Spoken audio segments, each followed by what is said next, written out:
पढ़ने वाले class 10 science का चैप्टर नंबर 6 जिसका नाम है लाइफ प्रोसेस। ये जो चैप्टर है वो काफ़ी इंटरेस्टिंग चैप्टर है क्योंकि इसके अंदर हम अपनी लाइफ की जो प्रोसेस होती है उन्हें हम विजुअल्स और एनिमेशन की मदद से समझने वाले हैं। तो चलिए स्टार्ट करते हैं।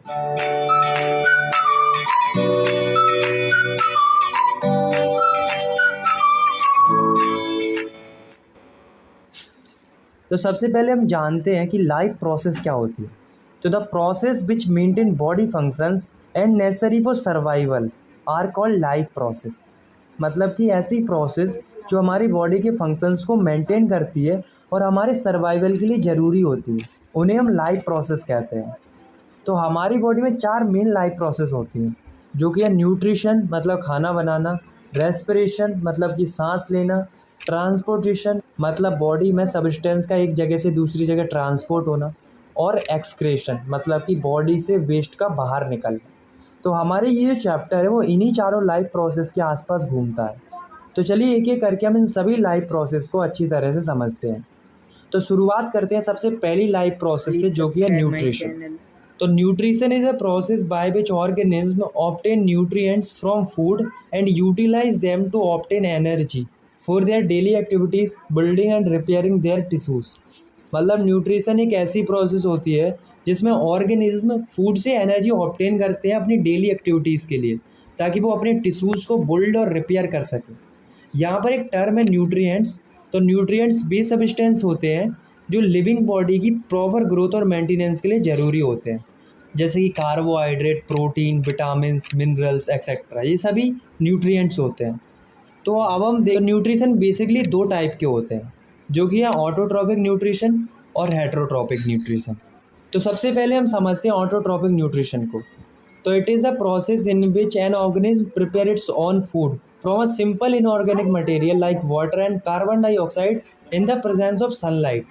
मतलब ऑटोट्रॉपिक न्यूट्रिशन एक ऐसी प्रोसेस होती है जिसमें ऑर्गेनिज्म अपना खाना सिंपल इनऑर्गेनिक मटेरियल जैसे कि पानी और कार्बन डाइऑक्साइड से बनाते हैं सनलाइट की प्रेजेंस में। और जो ऑर्गेनिज्म ऑटोट्रॉपिक न्यूट्रिशन से खाना बनाते हैं उन्हें हम ऑटोट्रॉप्स कहते हैं। For example green plants and some bacteria. तो अब हम समझते हैं दूसरे टाइप के न्यूट्रिशन को, जो कि है हेटरोट्रॉपिक न्यूट्रिशन। तो it is the process in which organism depend upon the other organism for food to survive. मतलब कि ये एक ऐसी प्रोसेस होती है जिसमें ऑर्गेनिज्म अपने फूड के लिए दूसरे ऑर्गेनिज्म पर डिपेंड रहता है। और जो ऑर्गेनिज्म हेटरोट्रॉपिक न्यूट्रिशन से अपना खाना बनाते हैं उन्हें हम हेटरोट्रॉप्स कहते हैं, जैसे कि ह्यूमन बींग्स, अमाइबा एक्सेट्रा। तो जैसा कि आप जानते हैं कि हम ह्यूमन बींग्स अपने फूड के लिए दूसरी चीज़ों पर डिपेंड रहते हैं, जैसे कि wheat, rice, vegetables, meat etcetera. और जो प्लांट्स होते हैं वो अपना खाना खुद बना लेते हैं, वो किसी पर डिपेंड नहीं रहते हैं। तो अब हम कुछ ऑर्गेनिज्म की न्यूट्रिशन प्रोसेस को अच्छे से समझते हैं। तो सबसे पहले हम समझते हैं न्यूट्रिशन इन प्लांट्स।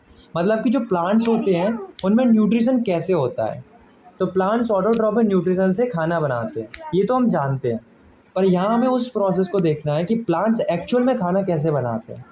तो प्लांट्स जो हैं वो फोटोसिंथेसिस प्रोसेस से अपना खाना बनाते हैं। तो the process in which green plants convert simple inorganic material carbon dioxide and water into complex organic food material glucose in the presence of chlorophyll and sunlight is called photosynthesis. मतलब ऐसी process जिसमें green plants simple inorganic material जैसे कि water and carbon dioxide को complex organic material glucose में convert कर देती है सनलाइट और क्लोरोफिल की प्रेजेंस में। तो इस प्रोसेस को हम फोटोसिंथेसिस कहते हैं। तो चलिए अब हम इसका फॉर्मूला देखते हैं। तो 6CO2 plus 6H2O gives C6H12O6 plus 6O2 in the presence of chlorophyll and sunlight।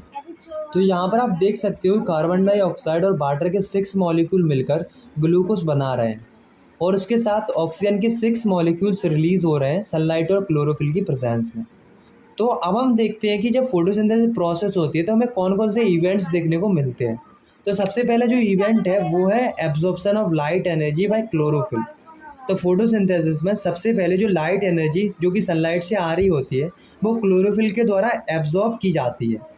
उसके बाद दूसरा जो इवेंट है वो है conversion of light energy into chemical energy and splitting of water in hydrogen and oxygen. तो जब लाइट एनर्जी क्लोरोफिल के द्वारा एब्जॉर्ब कर ली जाती है तो वह केमिकल एनर्जी में कन्वर्ट हो जाती है, और जो वाटर मॉलिक्यूल्स हैं वो हाइड्रोजन और ऑक्सीजन में टूट जाते हैं। और तीसरा जो इवेंट है वो है reduction of carbon dioxide to carbohydrates.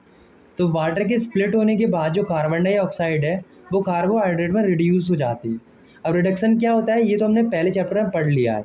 Reduction का मतलब होता है ऑक्सीजन का रिमूव होना या फिर हाइड्रोजन का जुड़ना। तो यहाँ पर जो कार्बन डाइऑक्साइड है उसमें हाइड्रोजन ऐड हो रहा है और वो कार्बोहाइड्रेट फॉर्म कर रहा है। तो इन इवेंट्स को देखने के बाद आपको फोटोसिंथेसिस के इवेंट्स तो समझ में आ गए होंगे। तो अब हम एक इम्पोर्टेंट टर्म्स को समझते हैं जो कि क्लोरोप्लास्ट। तो these are the small organelles found in plant cell. It's content chlorophyll which absorb sunlight for photosynthesis.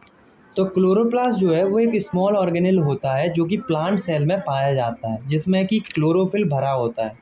तो गाइज आपको ये याद रखना है कि जो क्लोरोफिल होता है वो क्लोरोप्लास्ट सेल में पाया जाता है, जो कि फोटोसिंथेसिस के दौरान सनलाइट को एब्जॉर्ब करता है। तो चलिए अब हम हेटरोट्रॉपिक न्यूट्रिशन को थोड़ा डिटेल में समझ लेते हैं। तो हेटरोट्रॉपिक न्यूट्रिशन क्या होते हैं ये तो आप पहले ही समझ चुके हैं। तो यहाँ पर हम ये समझेंगे कि हेटरोट्रॉपिक न्यूट्रिशन कितने टाइप्स के होते हैं।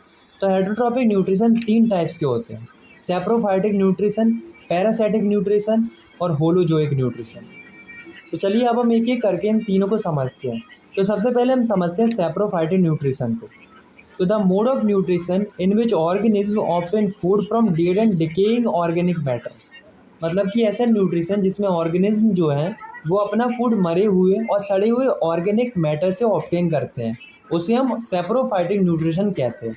और जो ऑर्गेनिज्म सैप्रोफाइटिक न्यूट्रिशन से खाना बनाते हैं उन्हें हम सैप्रोफाइट्स कहते हैं, जैसे कि बैक्टीरिया, फंगाई एक्सेट्रा। ये जो है वो डेड और डिकेइंग ऑर्गेनिक मैटर से खाना बनाते हैं। इसके बाद हेटरोट्रॉपिक न्यूट्रिशन का जो दूसरा टाइप है वो है पैरासाइटिक न्यूट्रिशन। तो it is the type of nutrition in which the organism live on और inside the body of their host and derive food from them without killing them. मतलब ये एक ऐसा न्यूट्रिशन होता है जिसमें ऑर्गेनिज्म जो है वो होस्ट ऑर्गेनिज्म के अंदर या उसके ऊपर रहकर अपना न्यूट्रिशन पूरा करते हैं बिना उसको मारे। तो ऐसे न्यूट्रिशन को हम पैरासाइटिक न्यूट्रिशन कहते हैं। तो अब आप सोच रहे होंगे कि होस्ट ऑर्गेनिज्म कौन से ऑर्गेनिज्म होते हैं। तो ये वो ऑर्गेनिज्म होते हैं जिन पर रहकर जो छोटे छोटे पैरासाइटिक ऑर्गेनिज्म होते हैं वो अपना खाना बनाते हैं। और जो ऑर्गेनिज्म पैरासाइटिक न्यूट्रिशन से खाना बनाते हैं उन्हें हम पैरासाइट कहते हैं। जैसे कि मॉस्किटो, लाइस, ये दोनों जो ऑर्गेनिज्म होते हैं वे अपने खाने के लिए होस्ट ऑर्गेनिज्म पर डिपेंड रहते हैं, जैसे कि मॉस्किटो ह्यूमंस पर और कुछ पेट एनिमल्स पर, और लाइस भी ह्यूमंस और पेट एनिमल्स का खून चूसकर अपना खाना बनाते हैं। और तीसरा जो टाइप है हेटरोट्रॉपिक न्यूट्रिशन का वो है holozoic nutrition. The mode of nutrition that involve ingestion, digestion, absorption and assimilation of liquid और सॉलिड ऑर्गेनिक मटेरियल। मतलब कि ऐसा न्यूट्रिशन जिसमें ऑर्गेनिज्म लिक्विड या सॉलिड ऑर्गेनिक मटेरियल का इंजेशन करते हैं, यानी कि खाते हैं, उसके बाद उस खाने को एब्जॉर्ब करते हैं, फिर उसे एनर्जी लेते हैं, फिर जो वेस्ट बनता है उसे बाहर निकाल देते हैं। For example amoeba, human beings etcetera.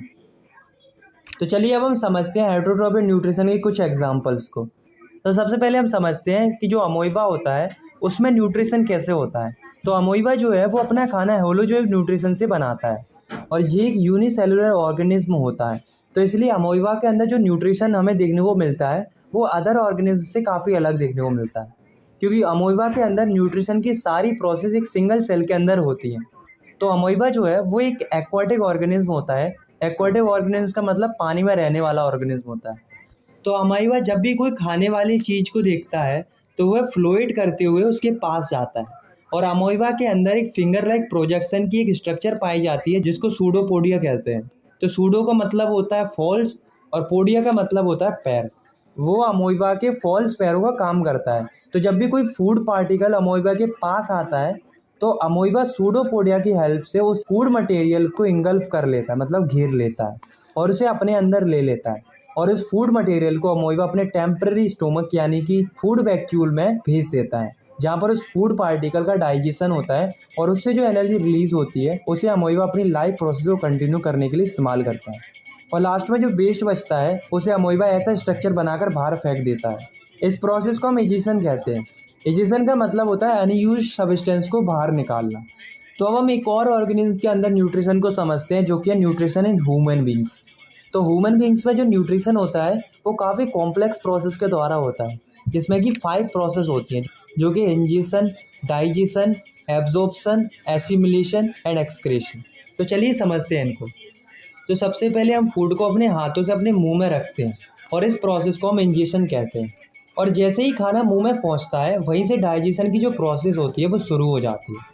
तो सबसे पहले जब खाना मुंह में पहुंचता है, तो हमारे जो टीथ होते हैं, जैसा कि आप इस डायग्राम में भी देख सकते हो, वो फूड को छोटे छोटे पार्ट्स में ब्रेक कर देते हैं। उसके बाद जो हमारे माउथ में टंग होती है, वो फूड को टेस्ट करती है और फूड को माउथ के अंदर रोटेट करती है। और उसके बाद हमारे माउथ में एक ग्लैंड पाई जाती है, जिसे सलाइवरी ग्लैंड बोलते हैं। वो सलाइवा प्रोड्यूस करती है, जिसमें कि सलाइवरी अमाइलेज नाम का एक एंजाइम पाया जाता है, जो कि फूड में प्रेजेंट कुछ स्टार्च को शुगर में ब्रेक डाउन कर देता है। और यहाँ तक जो प्रोसेस हो रही है वो हमारे माउथ के अंदर हो रही है। जब फूड को चबा लिया जाता है और उसमें प्रेजेंट कुछ स्टार्च को शुगर में कन्वर्ट कर दिया जाता है, तो जो फूड होता है वो ईसोफेगस, जिसे हम फूड पाइप भी कहते हैं, जो कि एक ट्यूब लाइक स्ट्रक्चर होता है, जो कि माउथ को स्टोमक से कनेक्ट करता है, जैसा कि आप इस डायग्राम में भी देख सकते हो। ये जो है वो फूड को स्टोमक में पुश करता है, और जिस मूवमेंट से ये ईसोफेगस फूड को पुश करता है, वो मूवमेंट होता है peristaltic movement. Basically it is the contraction and expansion movement of walls of food pipe. मतलब कि फूड पाइप की वॉल्स का कॉन्ट्रैक्शन और रिलैक्सेशन के मूवमेंट को पेरिस्टाल्टिक मूवमेंट कहते हैं, जो कि फूड को स्टोमक में पुश करने में मदद करता है।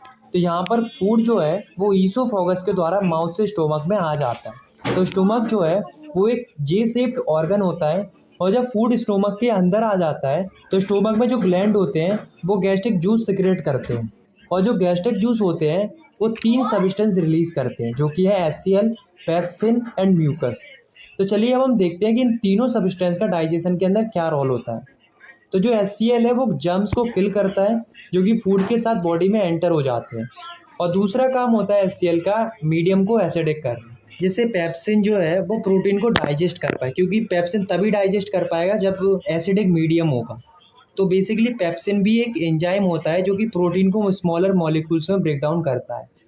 तीसरा जो जूस है वो है म्यूकस। तो म्यूकस जो है वो स्टोमक को एचसीएल के हार्मफुल इफेक्ट से प्रिवेंट करता है। अगर म्यूकस सीक्रेट नहीं होगा तो एचसीएल जो है वो हमारे स्टोमक की वॉल्स को डैमेज कर सकता है। और फूड जो है अब वो तीनों गैस्ट्रिक जूस से मिक्स होने के बाद स्टोमक से निकलकर स्मॉल इंटेस्टाइन में पहुंच जाता है, जो कि एलिमेंट्री कैनल का सबसे लॉन्गेस्ट पार्ट होता है। तो जब फूड स्मॉल इंटेस्टाइन में पहुंच जाता है, जो कि एलिमेंट्री कैनल का सबसे लॉन्गेस्ट पार्ट होता है, तो जब फूड स्मॉल इंटेस्टाइन में पहुंच जाता है, तो स्मॉल इंटेस्टाइन में 2 चीज़ें रिसीव होती हैं। पहली है लीवर से वाइल, और पैनक्रियास से पैनक्रियाटिक जूस। और ये जो वाइल है, इसके अंदर 2 चीज़ें आती हैं, वाइल जूस और वाइल सॉल्ट। ये दोनों जो चीज़ें हैं वे गैल ब्लैडर में स्टोर रहती हैं। जो वाइल जूस होता है वो फूड को एल्कलाइन यानी कि बेसिक कर देता है, क्योंकि जब फूड स्टोमक से आता है तो वह एसिडिक होता है। और पैनक्रियाटिक जूस में एक एंजाइम होता है ट्रिप्सिन, जो कि सिर्फ बेसिक मीडियम में ही काम करता है। और जो वाइल सॉल्ट होता है वो बड़े बड़े फैट ग्लोब्यूल्स को छोटे छोटे ग्लोब्यूल्स में ब्रेक डाउन कर देता है, और इस प्रोसेस को हम इमल्सिफिकेशन भी कहते हैं। फूड पर बाइल जूस और बाइल सॉल्ट के एक्शन के बाद जो पैनक्रियास जो है वो एक पैनक्रियाटिक जूस सिक्रेट करता है, जिसमें 3 चीज़ें आती हैं, पैनक्रियाटिक अमाइलेज, ट्रिप्सिन और लिपेज।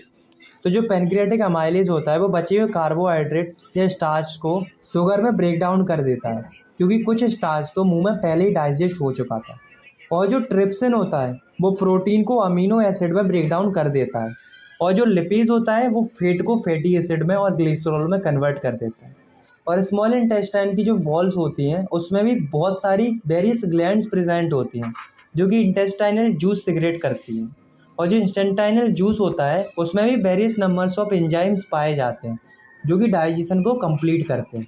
तो डाइजेशन तो कंप्लीट हो गया। अब हम मूव करते हैं थर्ड प्रोसेस की ओर, जो कि है एब्जॉर्प्शन। तो एब्जॉर्प्शन की जो प्रोसेस होती है वो स्मॉल इंटेस्टाइन में शुरू होती है। तो जब फूड कम्प्लीटली डाइजेस्ट हो जाता है तो वह वाटर सॉल्यूबल हो जाता है और काफ़ी छोटे छोटे पार्ट्स में ब्रेक हो जाता है। तब स्मॉल इंटेस्टाइन के अंदर जो विलाई होती है, अब आप सोच रहे होंगे विलाई क्या होती है। तो विलाई जो है वो फिंगर लाइक प्रोजेक्शन होती है, जो कि फूड के एब्जॉर्प्शन के लिए सरफेस एरिया को इंक्रीज करती है। तो विलाई जो है वो फूड को एब्जॉर्ब करती है और उस एब्जॉर्ब फूड को ब्लड वेसल को सप्लाई कर देती है। तो एब्जॉर्प्शन के समझने के बाद अब हम समझते हैं चौथी प्रोसेस को, जो कि है एसिमिलेशन। मतलब कि एब्जॉर्ब फूड से एनर्जी लेनी। तो जब फूड ब्लड वेसल्स में एब्जॉर्ब हो जाता है तो वह हमारी हर एक सेल तक पहुंचता है और जिससे सेल एनर्जी ऑब्टेन करते हैं। तो अब एक सवाल आता है कि क्या हम जितना खाना खाते हैं उस पूरे खाने को यूटिलाइज कर पाते हैं? तो इसका जवाब है बिल्कुल नहीं। तो फिर उस खाने का क्या होता है? तो जो वेस्ट पार्ट स्मॉल इंटेस्टाइन में बचता है जिसे हमारी बॉडी यूज नहीं कर पाती, वो वेस्ट पार्ट स्मॉल इंटेस्टाइन से लार्ज इंटेस्टाइन में आ जाता है, जहाँ पर जो लार्ज इंटेस्टाइन की जो बॉल्स होती हैं वो उस वेस्ट मटेरियल से काफ़ी वाटर एब्जॉर्ब कर लेती है और जो रेस्ट सॉलिड वेस्ट मटेरियल बचता है वो एनस के थ्रू बॉडी से बाहर निकल जाता है। तो इस तरह से जो ह्यूमन बींग्स होते हैं उनके अंदर न्यूट्रिशन कंप्लीट हो जाता है। तो चलिए अब हम समझते हैं दूसरे टाइप की लाइफ प्रोसेस को,